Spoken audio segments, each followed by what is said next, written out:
Bienvenidos a un nuevo capítulo del programa Más Conocimiento de Campus TV y la Dirección de Investigación de la Universidad de Talca. En esta novena temporada estamos conversando con investigadores e investigadoras de nuestra institución. En este capítulo vamos a conversar con la profesora Marcela Lillo y el profesor Andrés Maragaño de la Facultad de Arquitectura, Música y Diseño. Con Marcela vamos a conversar sobre la música patrimonial de Chile y con Andrés vamos a conversar de la arquitectura y ciudad. Acompáñanos a Más Conocimiento.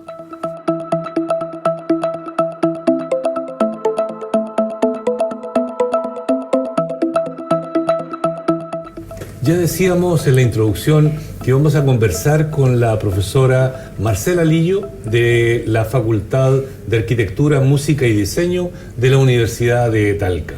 La profesora Marcela Lillo, que es pianista y ha tenido su formación en la Pontificia Universidad Católica de Chile inicialmente y después en el Conservatorio de Estrasburgo, donde obtuvo su grado de magíster en Francia.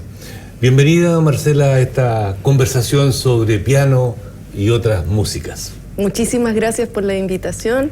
Muy contenta de participar en el programa Más Conocimiento. Gracias, Marcela. Sé que tú has investigado, has hecho recopilación de música patrimonial chilena. ¿Cómo ha sido ese proceso? ¿Cómo se realiza? Contémosle a la gente cómo surgen estos, porque no es un mes, son años de trabajo. Así es. Cuéntanos cómo es eso.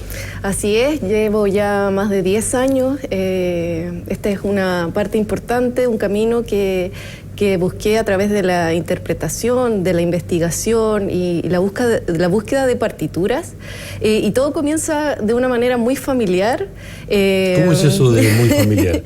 En mi ¿Familiar? casa, literalmente. Mi abuela, mi bisabuela tocaban piano, tocaban guitarra, había partituras ahí muy antiguas, amarillentas, que estaban botadas por ahí, ellas habían estudiado cuando pequeñas. ¿Y tú ya habías estudiado piano? Sí, yo ya estaba estudiando piano, ahí estaban, y empezamos a revisarlas. Y había un mundo maravilloso de los álbumes de señoritas, que eran las niñas de las casas que juntaban sus partituras o ellas mismas escribían composiciones. ¿Para qué? Para vivir la música en la casa, bailar en las fiestas, en los cumpleaños, en las tertulias, así parte un poco. Y en mi casa eso también se vivía mucho, eso de tocar en los cumpleaños, en las fiestas. Bueno, mi abuela tenía ahí su piano y yo en ese piano aprendí. ¿Tú ahí aprendiste? Sí. ¿Y quién te enseñó originalmente? ¿Tu abuela? No, fue una profesora. Partí con clases con profesora y después ya fui a la universidad de bien pequeñita. Tenía 8 años cuando entré a la universidad a estudiar y bueno, de ahí no paré más. Pero cuando fuiste a la universidad desde pequeñita, ¿ya fue en la Pontificia Universidad Católica? Sí, ahí directo comenzaste. Sí, seguramente un conservatorio que había allí. Claro. Para piano se requiere partir muy jovencita, y son 8 años más o menos de este ciclo básico y después uno entra al periodo universitario. Ya. Pero se requiere esta etapa básica de formación. Y cuando tú estabas en esta recopilación, investigación de esta música, conociste de músicos o de música de amateur y de profesionales. Así es. ¿Cómo se separan los unos y los otros? Claro, ese mundo es maravilloso porque toda esta recopilación uno va encontrando que de repente aparecen compositores, compositoras profesionales y que compartían todo su trabajo artístico, interpretativo con aficionados. Y eso para mí fue un momento muy especial, muy enriquecedor. Yo comencé a trabajar con gente también del ámbito del folclore, de la música tradicional, para ir también enriqueciendo mi interpretación, aprendiendo, por ejemplo, de las danzas, la polka, la redogua, el chotis, cómo se puede interpretar esto, cuáles eran las acentuaciones. Entonces... o sea, para el que no es doctor en la materia, asocia piano, es cierto, hay un piano que uno lo puede encontrar también en una banda, ¿ya? Pero el piano en general es más clásico. Sí. Pero tú encontraste en esta investigación que había de lo clásico y lo no clásico. Exactamente, es lo clásico y lo popular o tradicional. Esta mezcla me ha acompañado siempre, me encanta buscar ese tipo de interpretación, porque tiene que ver con una tradición escrita u oral y además que va con toda esta parte más de la academia, de la interpretación más clásica o docta. Y creo que esa mezcla ha sido un eje fundamental en esta búsqueda. Compartir, ya sea directamente o a través de las partituras o de los documentos que revisaste, compartir entre amateur y profesionales, o caminaban siempre por caminos, por rutas distintas? Es que yo pude crear eso con gente, por ejemplo, de Anfolchi, de la Asociación Nacional del Folclore de Chile. Entonces ahí ellos habían hecho también investigación a nivel tradicional, con las partituras, con las danzas. Ellos manejan más bien el tema de la danza y pudimos hacer un registro, una búsqueda de partituras, las mismas obras, las partituras, hay dedicaciones a homenaje, hay títulos muy interesantes como El Temporal del Cabo de Horno, La Instrucción de la Mujer, que son músicas para homenajear a algún evento, alguna fecha. Hubo también que encontramos una partitura de una publicidad de la época, que eran las cervezas Malta Blanca. La cerveza Malta. Y tenía ahí una obra para piano que era una galopa. Así es que también... Oye, y a propósito de... a ver, a mí me ha tocado editar algunos libros en mi disciplina. Yo soy de ámbito de la salud, ¿ya? Y uno tiene que darle una cierta estructura, un cierto índice, una orgánica lógica desde el punto de vista técnico. En el caso de este trabajo investigativo, ¿cómo lo estructura en general los hallazgos? Claro. ¿Lo separa entre materia y profesional, por ejemplo? Sí, bueno, esa es la primera, sí, digamos... gran separación. Claro, ya. Claro. Pero después uno puede unirlos a través de, por ejemplo, cuando se hicieron homenajes a algunas fechas o eventos, ahí entra tanto los aficionados como el mundo más profesional. Otro tipo de clasificación. Exactamente. O las danzas también. Hay compositoras que escriben para danzas, valses, chotis, y aficionadas también que escribían para danzas. Así que por ahí también se puede ir estructurando un poco y ordenando esta investigación. A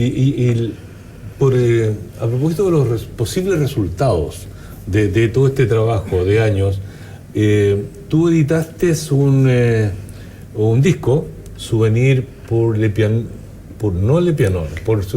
Souvenir por Piano, sí, ¿ya? Sí. Que para los televidentes allí lo puedan observar. ¿Qué nos puedes comentar sobre este disco? Bueno, que ese es como el resultado. Exactamente. ¿Sí? Esta es la recopilación, ¿cierto?, de todos estos recuerdos para piano, que son en gran medida música de chilenos y chilenas que escribieron para piano, para estas tertulias, para este salón, para homenajes. Así que aquí se puede encontrar esta recopilación que la idea es... registrar, que quede un registro de estas partituras. Aquí está el Cabo de Horno, el Temporal del Cabo de Hornos. Aquí puedes encontrar también la Malta Blanca, que es esta publicidad que se hacía de la cerveza. Y lo que está acá está en piano, tu piano. Claro, Tú interpretas aquí estas piezas en piano. Claro, ¿sí? Es para piano solo, y algunas que damos algunas características más enriquecedoras, como las marchas militares. Con otros sonidos, Claro, ahí ocupamos algo de percusión también para dar otra atmósfera a las partituras, a la música. Sí. Mira, qué bien. ¿Y qué distribución ha tenido? ¿Cuándo editaste esto? Este disco es de 2012, fue financiado por el Fondo de la Música, y bueno, se entregó a distintas corporaciones culturales, colegios, la Biblioteca Nacional también tiene discos. La idea era hacer difusión para todo tipo de audiencias, en colegios, en universidades, así es que ha llegado a todos los rincones este disco porque es un registro excepcional y que comienza también toda una investigación y digitalización de partituras, es parte de todo un trabajo que ha hecho todo un equipo de la Universidad de Chile, la Católica, la Biblioteca Nacional. Es un trabajo colaborativo claro. con equipo. Hay otro trabajo tuyo que seguramente tiene tanto interés como este, que fue la musicalización e interpretación a propósito del centenario, imágenes del centenario de Chile, del 1903 al 1933, de la Cineteca Nacional de Chile. ¿De qué se trató eso? Sí, ese proyecto también fue un trabajo colaborativo con la Cineteca Nacional, con el musicólogo Juan Pablo González, que fue una bella experiencia de investigación, de musicalización, de volver a recordar un poco lo que era el cine mudo y a musicalizar cada una de estas imágenes que son las primeras imágenes que se tiene de Santiago, de Chile, de Valparaíso, imágenes como un paseo en el Parque Cousiño o unas cuecas en Valparaíso, y ahí entonces este trabajo interpretativo de musicalizar estos momentos, la atmósfera, las emociones de las imágenes. Así que muy, muy interesante. Pero lo que estoy detectando en la conversación es que algo que me parece que casi te fascina es investigar, ya sea en la música pasada, ya sea en hechos pasados, y tú llevarlos a la música, que es tu especialidad, ¿verdad? Tu talento, pero hay en ambas situaciones que hemos conversado hay como historia.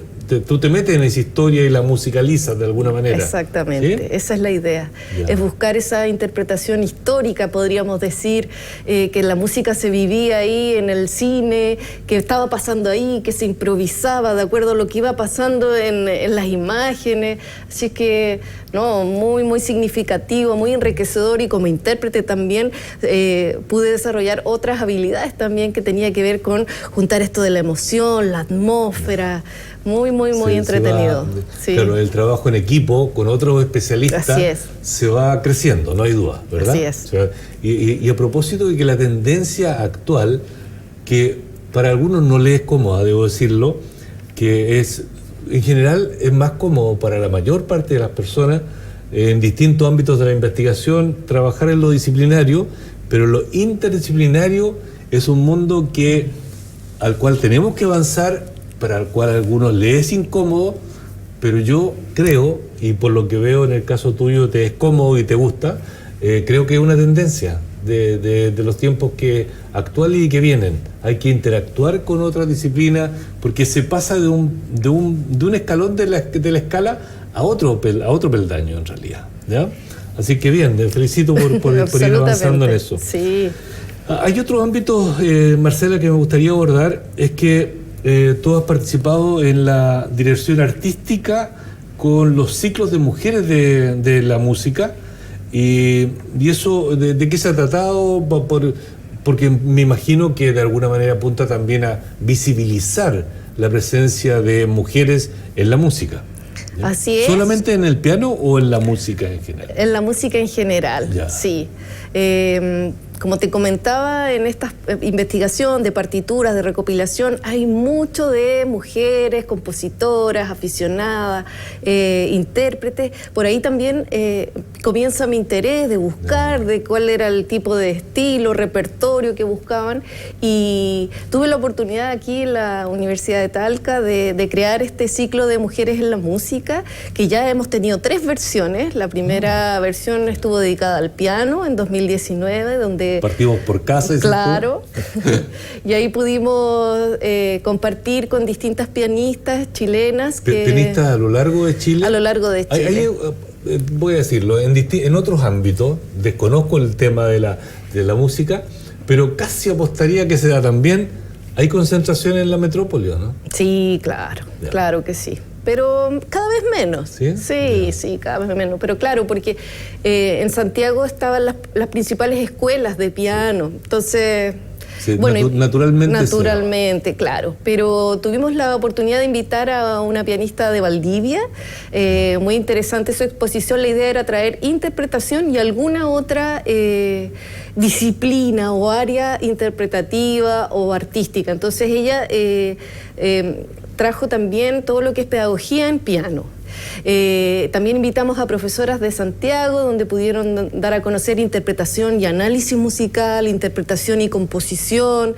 La idea era que siempre, tal cual hablábamos de esta cosa más interdisciplinaria de la interpretación. En 2020 hicimos el ciclo en cuerdas, tuvimos arpa, contrabajo, violín, viola y un cuarteto de cuerdas también.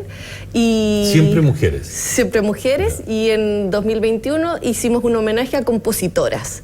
Así que ahí pudimos descubrir también música de compositoras vivas y también de la historia, Clara Schumann. Marcela, por trabajo, básicamente, me corresponde estudiar o contar, voy a decirlo, contar, sumar, restar, dentro del ámbito de la investigación en la UTALCA y en otros ámbitos, en otros lugares, hombres investigadores, mujeres investigadoras, y por la historia, porque hay un tema histórico, no hay otra razón, es que hay más hombres que mujeres. En el ámbito de la música, ¿eso se da también? Bueno, en principio sí, porque todavía nos falta por descubrir, por encontrar. Hay muchas, pero todavía no las conocemos, las estamos descubriendo poquito a poquito y cada vez son más. Entonces van apareciendo y ahora en la música contemporánea podríamos decir que hay cada vez más compositoras y que la idea es precisamente estrenar sus obras, que podamos conocerlas aquí en Chile o en Latinoamérica, está lleno. Así es que creo que todavía estamos al debe, pero las estamos descubriendo de a poco. Se avanza. Sí. Qué bueno. Marcela, para ir cerrando esta conversación, que está muy interesante, ¿ya? Yo no sé de música, pero sí voy a contarte que no lo sepa nadie más. Cuando yo era chiquillo, joven, me gustaba tocar guitarra, pero sin música. ¿Ya? Eso, no sé si lo entienden, sin partitura. Claro. Los acordes escritos en pero todavía recuerdo, si tuviese que... Todavía recuerdo las posturas, le llamábamos, sí. ¿ya? Pero bueno, este otro nivel de música, ¿ya? Estamos hablando de un nivel de música profesional. Y me gustaría, con algo que yo creo que puede haber sido muy emotivo, cuando trabajaste a propósito con un compositor, y trabajaste en la interpretación de la música, la obra de La Isla de los Peces, en homenaje a quienes fallecieron en la isla Orrego, en Constitución, en la desembocadura del río Maule. ¿Qué tal fue eso? Así es. El compositor es Guillermo Eisner, y él escribió esta ópera, es una ópera. Yo era parte del grupo de los músicos y bueno, tuve la oportunidad de participar en este homenaje, en esta obra que recuerda y mantiene la fuerza, lo que se vivió en ese momento. Era un homenaje a todos ellos que partieron, a la vivencia en sí, a la ciudad también, y me parece muy importante que nosotros como intérpretes, como músicos, también seamos parte de la sociedad, de lo que va pasando, de lo que sucede, y que tengamos algún rol, una voz, un homenaje, un recuerdo, esa fuerza que transmite la música, la intensidad, ese acompañamiento, esa expresividad que es para acompañarnos, para recordarnos, así es que no, un honor haber podido participar en ese estreno. Se hizo acá en el Teatro Regional del Maule y en el GAM, en el Centro Gabriela Mistral en Santiago, y fue muy, muy poderosa esa obra, muy interesante trabajarla, muchos aspectos, obviamente, de la composición más contemporánea, pero con una expresividad muy, muy fuerte, y creo que es muy importante que nosotros como músicos participemos en estas obras que quedan para la historia. Así es. Y que cuentan nuestra vivencia aquí en esta tierra. Con otra temática, pero sí asociada al Maule, ¿ya? También participaste en la obra Río de la Lluvia. ¿De qué trató, en qué contexto se dio esa obra? Río de la Lluvia también es una obra del compositor Guillermo Eisner. Él nos escribió a Felipe González, percusionista, y a mí esta obra para marimba y piano. Y también es un homenaje a la región del Maule. Homenaje a la región. Claro, ya. Claro. Y va contando esta historia a través de el agua que cruza toda la región. Entonces uno va a ir escuchando cómo está bajando la cordillera, los pajaritos, cómo va las piedras. Es muy, muy interesante, es muy sensitiva esa obra. Y también tiene algunas cosas de experimentación en el piano, tocar en las cuerdas. Ahí... Mira, te voy a contar algo. A mí me gusta la escultura. No soy profesional de escultura, pero hago escultura en madera fundamentalmente desde hace un tiempo. E instalé, y por lo del agua lo menciono, instalé en Duao no playa, sino que Duao campo, al lado de un canal, y que le fabriqué de alguna manera una mini cascada para que provocarle un sonido, ¿ya? Instalé 4 obras que están a la vista de la gente en la orilla del camino, en realidad. Y entonces, en algún momento, una obra de piano ahí. Ah, sí. ¿Dejémoslo ahí? Exactamente. Ya, dejémoslo ahí. Marcela, ha sido un privilegio conversar contigo sobre música. No siendo músico, he disfrutado de esta conversación. Me encanta el arte y entre ellos la música, entre las expresiones del arte, ¿ya? Gracias por esta conversación y seguramente va a existir una segunda conversación. Muchísimas gracias por la invitación, agradecer al programa Más Conocimiento y nos volveremos a encontrar en algún concierto. Muy probablemente. Te cobraré la palabra. Estimados telespectadores, hemos conversado con la profesora Marcela Lillo de la Escuela de Música de nuestra universidad. Ella investiga el patrimonio cultural, musical en nuestro país, particularmente visibilizando las mujeres en la música. Acompáñenos al próximo bloque con el profesor Andrés Maragaño.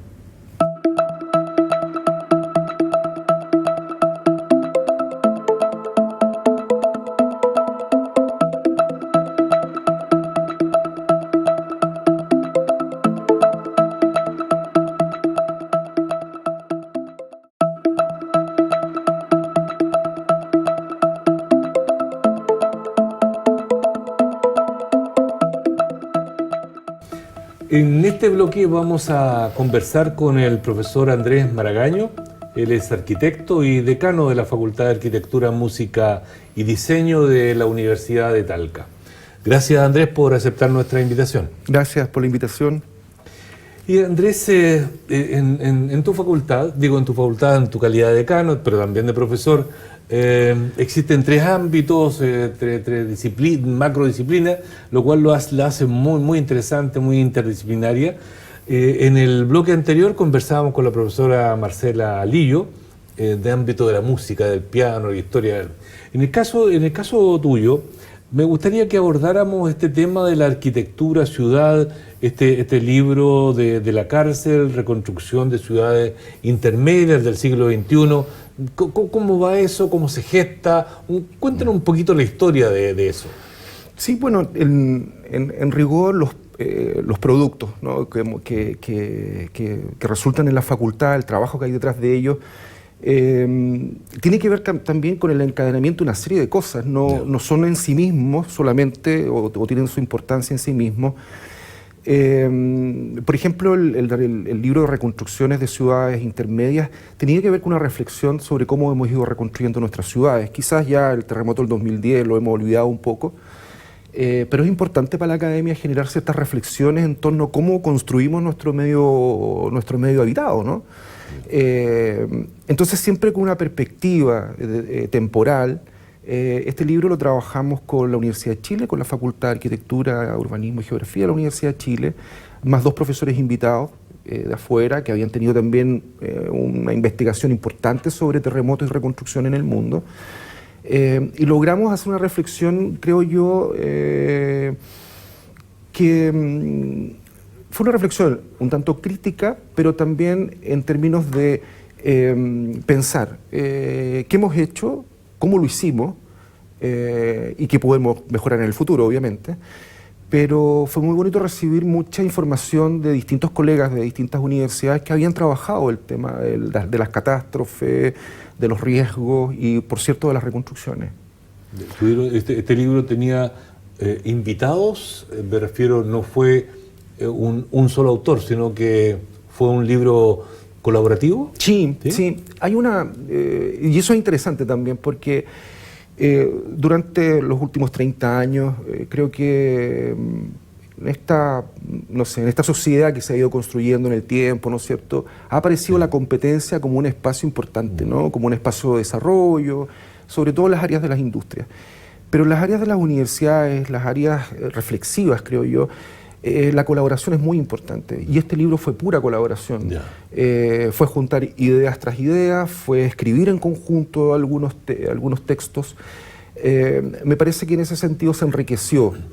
Quizás la mirada única, ¿no?, la mirada unilateral no compareció en este libro, sino que más bien son las miradas diversas de distintos puntos de vista. Este fue un libro, me imagino, yo siempre un libro de arquitectura me lo imagino con imágenes. Esto me imagino que tiene imágenes, ¿sí? Menos. No tanta imagen. Existe una referencia a algunos dibujos, algunas cartografías, por cierto. Cartografía.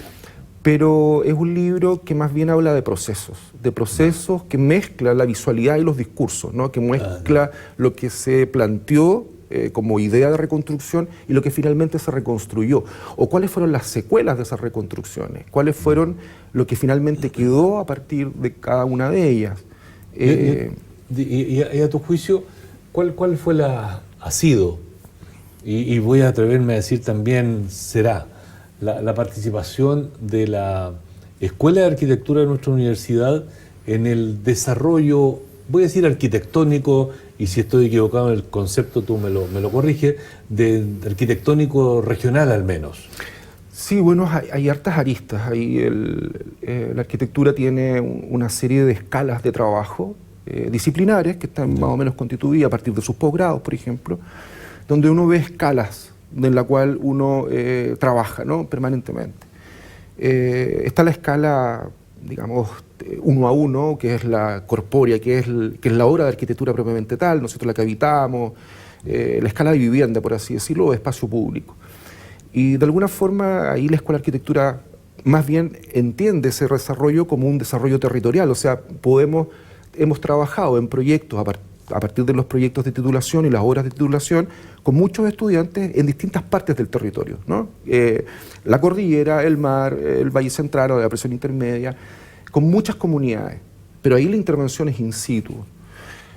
Otro espacio importante, creo yo, que es la propia ciudad.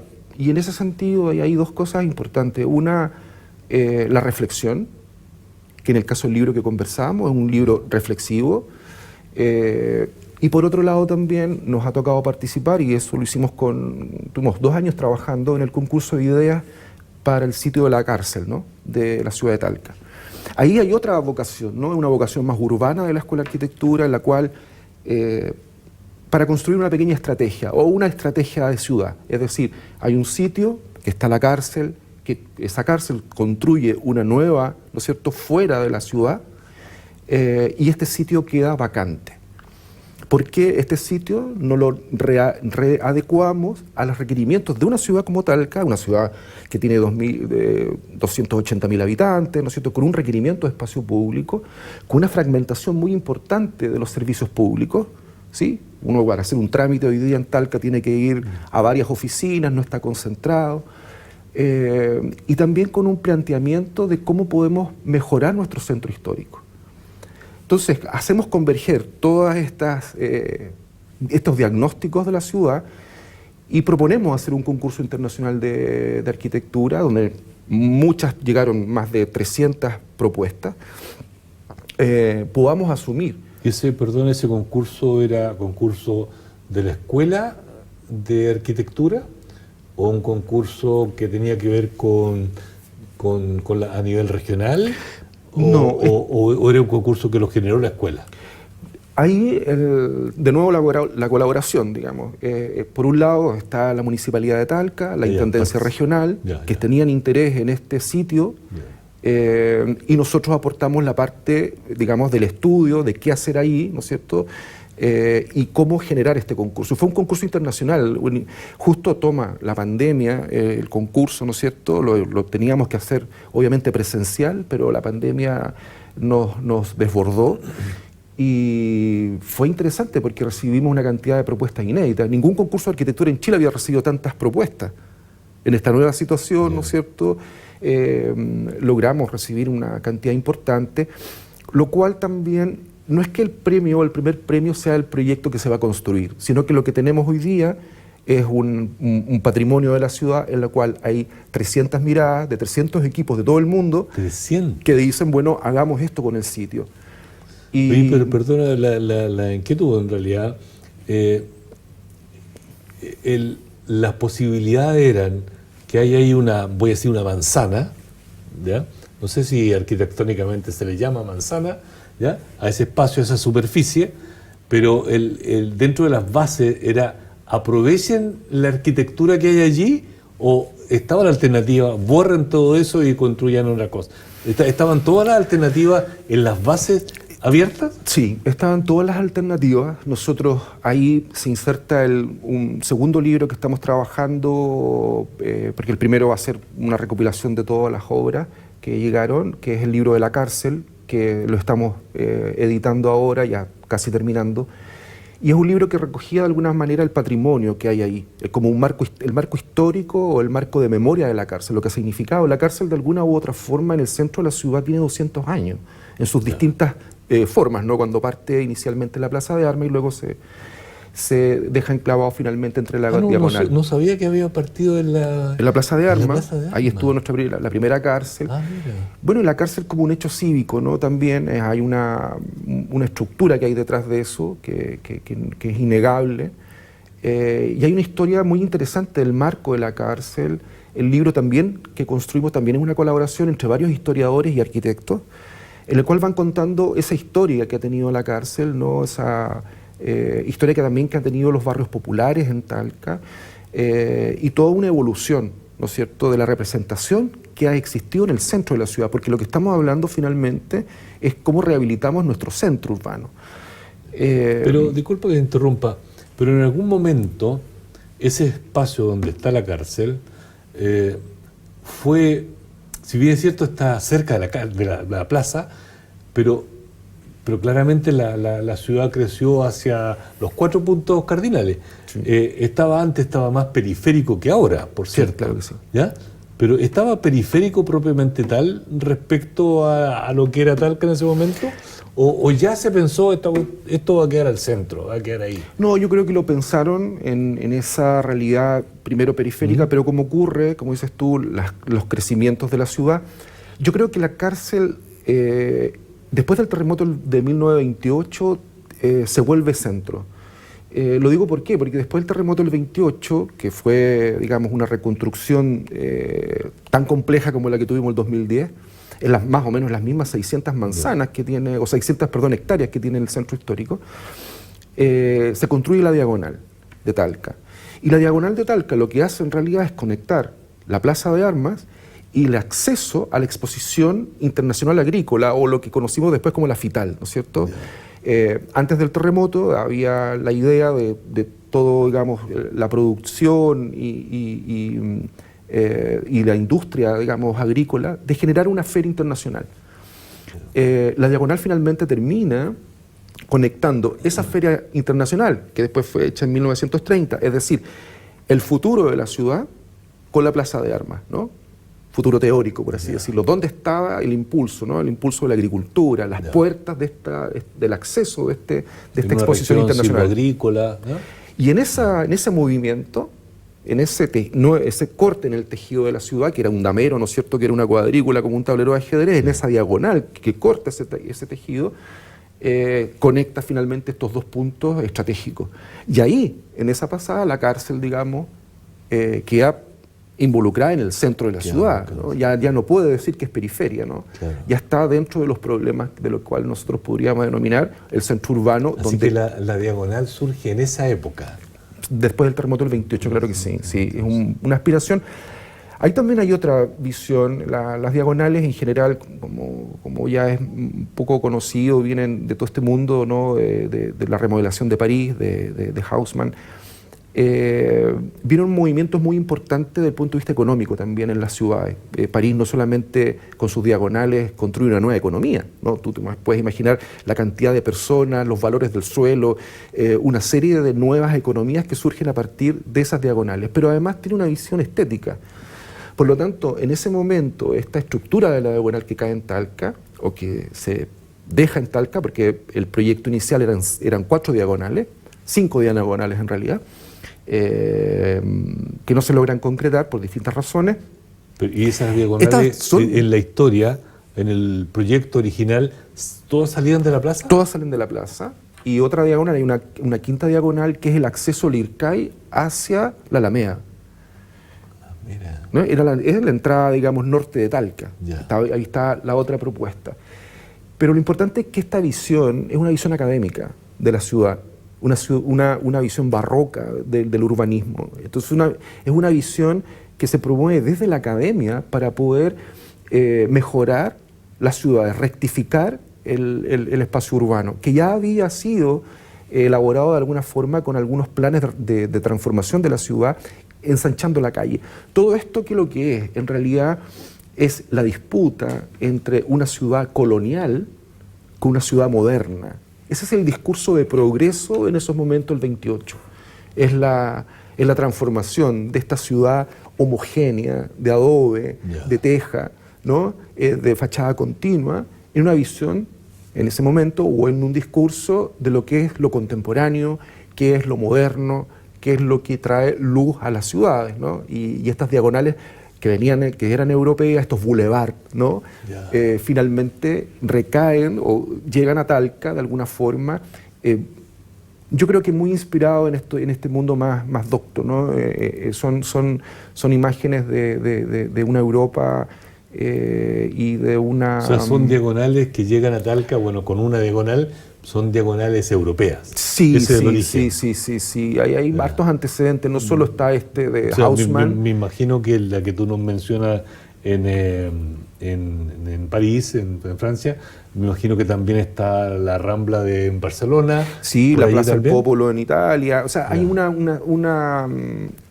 una construcción de una focalización en la ciudad, visual, ¿no? Es una construcción muy visual, muy renacentista del inicio, ¿no es cierto? Luego se retoma por todo el desarrollo del barroco, pero lo que tiene ahí es la focalización dentro de puntos importantes de la ciudad, monumentos, edificios importantes, la creación de estos bulevares, pero también es la destrucción, de alguna forma, de las ciudades medievales, en el caso de Europa, y nuestra, la ciudad colonial. También hay una relectura de la ciudad y de sus valores. Algo se destruye para generar... Para construir, claro que sí.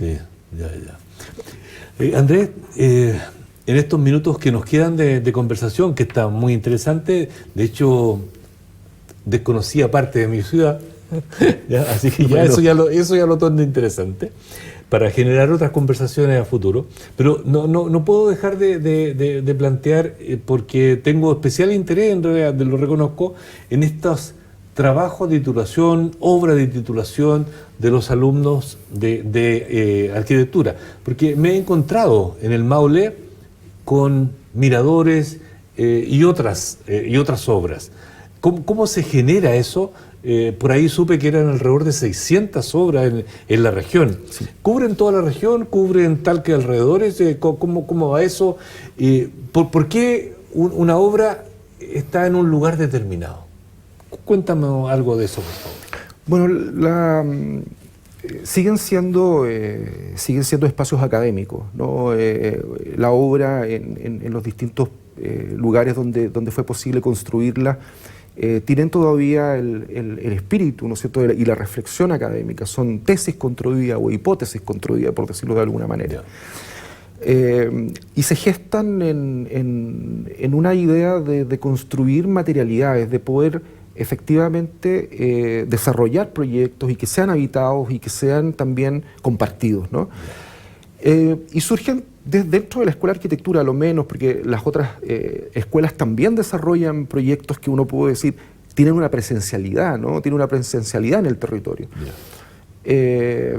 O colocan el cuerpo en juego, o tocan, o desarrollan proyectos. En este caso, los estudiantes de arquitectura parten inicialmente de la escuela con un conocimiento del territorio, ¿sí? Con una lectura de ello, con sus clases disciplinarias, obviamente, porque estos títulos van a recoger también elementos académicos, como claro, decíamos antes, claro, pero también con sucesivos talleres de obra, que vamos haciendo año a año con ellos, desde primer año hasta quinto. Por lo tanto, hay una practicidad ahí, un oficio que se va constituyendo, para luego, al final de la carrera, claro, desarrollar una obra donde ellos puedan construir a partir de los recursos que el territorio hay. No necesariamente estamos hablando de recursos monetarios, estamos hablando también de otro tipo de recursos. Las sociedades también generan recursos y son en sí mismas recursos, ¿no? Las manos de obra, hacen rifas, las comunidades también se involucran en cada uno de estos proyectos. Por lo tanto, lo que hacen los estudiantes básicamente es articular una serie de elementos desde la gestión, el planeamiento de la obra y la ejecución de la obra. Por lo tanto, a propósito, de hecho, estos jóvenes arquitectos, si lo puedo decir así, ¿ya? Estos jóvenes arquitectos realizan el estudio teórico y generan los documentos, permíteme decir los planos, por muy equivocado que esté, pero sé que me siguen la idea, ¿ya? Y después esto hay que poner martillo, serrucho. Claro, sí.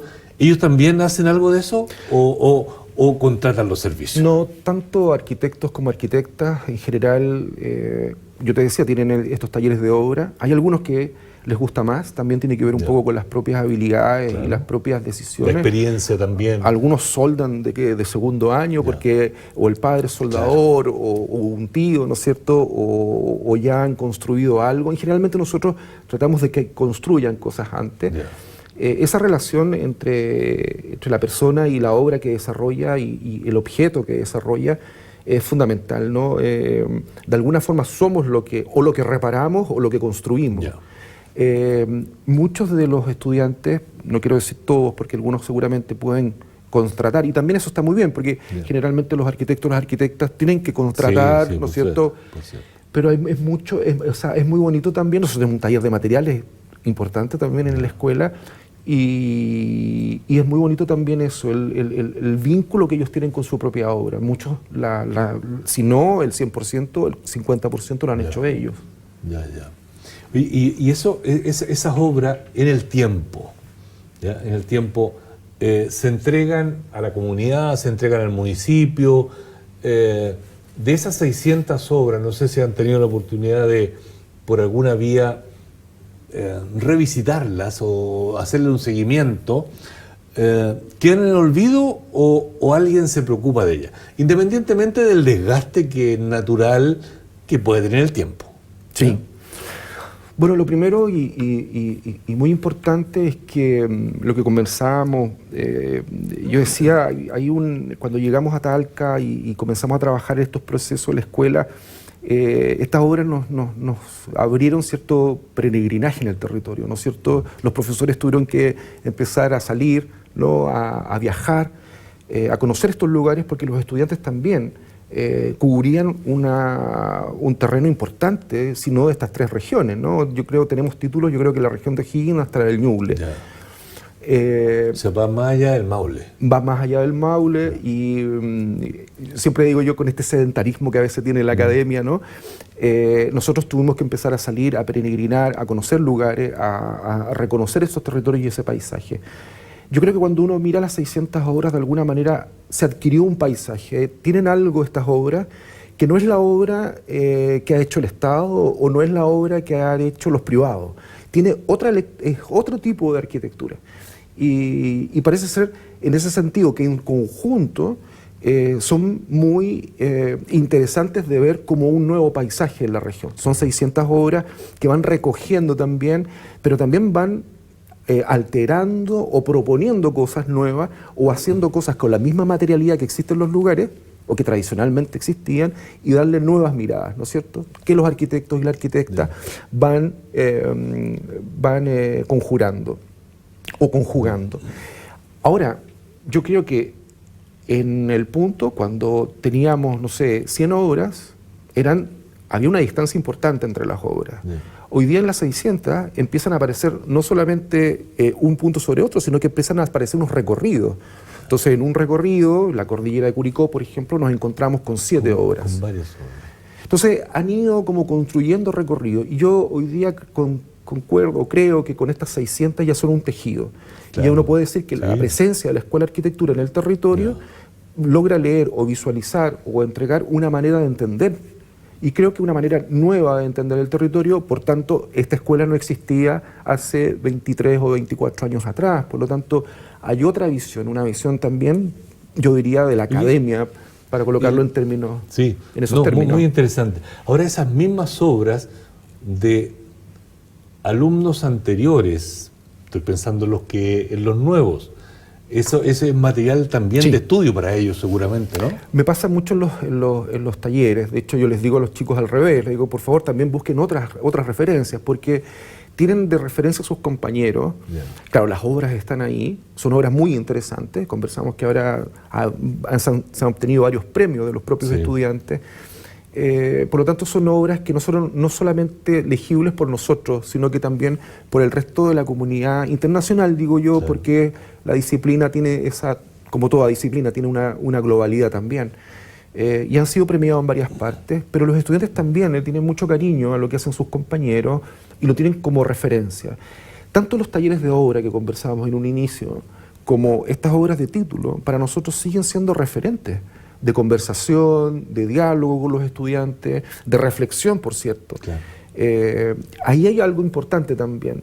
Y es algo que, bueno, que surge también un poquito por la disciplina. La disciplina se vuelve una disciplina ya en rigor, ¿no es cierto?, cuando aparece la crítica de la arquitectura, cuando aparece la imprenta en realidad y se puede escribir sobre arquitectura. Los primeros tratados de arquitectura le dan a la disciplina no solamente una cosa fáctica de construcción, sino que también una cosa reflexiva. Y cuando aparece la crítica, estamos hablando de la crítica, de la teoría crítica, ¿no? Cuando aparece la crítica, aparece realmente la dimensión de la disciplina, porque se ve a sí misma, se comunica, pero reflexiona en torno de sus avances, ¿no es cierto?, y de las nuevas vanguardias que van apareciendo y los nuevos planteamientos que hay. Por cierto, para nosotros esto implica eso, ¿no? Implica que no hay solo un afán de hacer, sino que de hacer, pensar, ¿no? O escribir, o reflexionar. Andrés, toda entrevista tiene un inicio y un término. Muy bien. La verdad es que podríamos conversar varios minutos más al menos, pero estamos llegando al término de este bloque del capítulo. Y en primer lugar quiero agradecerte el hecho que hayas aceptado participar en esta conversación, en una interesante conversación, debo decirlo, pero ya tendremos otra oportunidad. Muy bien, muchas gracias por la invitación. Estimados telespectadores, hemos conversado con el profesor Andrés Maragaño y antes con la profesora Marcela Lillo sobre dos interesantes temas. Y en un caso sobre música, en el caso del profesor Maragaño sobre la arquitectura en la región y en la macro región también, y la participación de estas obras de titulación de los alumnos que van creando un entramado arquitectónico en nuestra región. Gracias por estar con nosotros y nos vemos en un próximo capítulo de Más Conocimiento.